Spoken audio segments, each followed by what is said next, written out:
Islamic और मुस्लिम बाहुल देशों के संगठन ऑर्गेनाइजेशन ऑफ इस्लामिक कोऑपरेशन यानी OIC ने अयोध्या में रामलला की प्राण प्रतिष्ठा की निंदा की है। OIC ने मंगलवार को एक बयान जारी कर कहा, भारतीय शहर अयोध्या में जिस जगह पर पहले बाबरी मस्जिद ढाई गई थी, वहीं राम मंदिर का निर्माण और इसकी प्राण प्रतिष्ठा गंभीर चिंता का विषय है। 22 जनवरी को प्रधानमंत्री नरेंद्र मोदी ने अयोध्या में बने नए राम मंदिर का उद्घाटन किया था। इस कार्यक्रम में राजनीति और बॉलीवुड के जाने माने चेहरों से लेकर बड़ी संख्या में आम लोग भी शामिल हुए थे। इस कार्यक्रम के ठीक एक दिन बाद 23 जनवरी को OIC ने मस्जिद की जगह पर राम मंदिर बनाए जाने की निंदा की।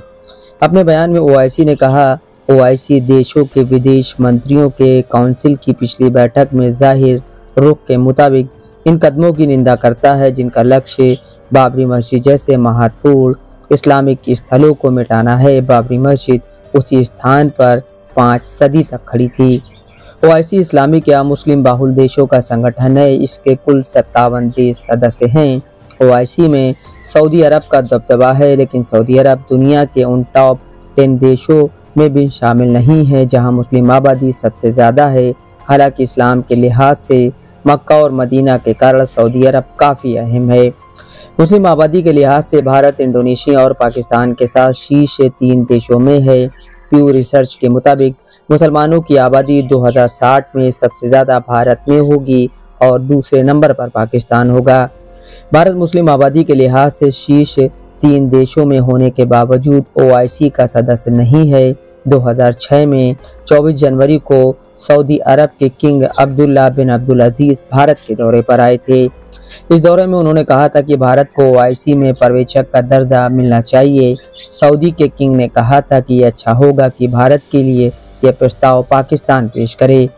हालांकि पाकिस्तान ने इस पर आपत्ति जताई थी और कहा था कि जो भी देश OIC में पर्यवेक्षक का दर्जा चाहता है, उसे OIC के किसी भी सदस्य देश के साथ किसी भी तरह के विवाद में संलिप्त नहीं होना चाहिए।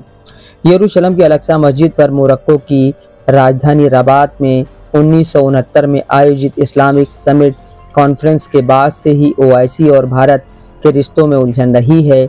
सऊदी अरब के किंग फैसल ने इस कॉन्फ्रेंस में भारत को आमंत्रित किया था। उनका कहना था कि यहाँ मुस्लिम देशों का मामला नहीं है, बल्कि सभी मुसलमानों का मामला है। तब भारत के राष्ट्रपति जाकिर हुसैन थे। तब भारतीय प्रतिनिधिमंडल ने समिट को संबोधित किया था, लेकिन पाकिस्तान को यह ठीक नहीं लगा था और उसने समिट के बाकी सत्रों से भारत को बाहर करवा दिया था। पाकिस्तान के राष्ट्रपति जनरल याह्या खान ने भारत का बहिष्कार किया था।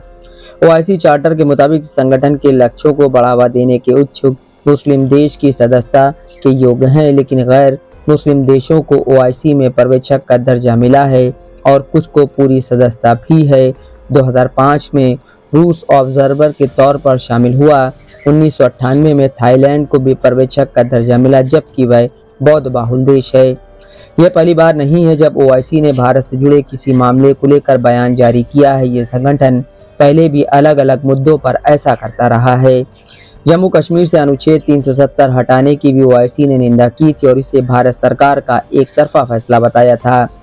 बीजेपी की पूर्व प्रवक्ता नूपुर शर्मा मामले में भी OIC ने कड़ी आपत्ति जताई थी और कहा था कि भारत में इस्लाम के प्रति बढ़ रही नफरत और इस्लाम को बदनाम करने की मुसलमानों के खिलाफ सुनियोजित कोशिश का हिस्सा है।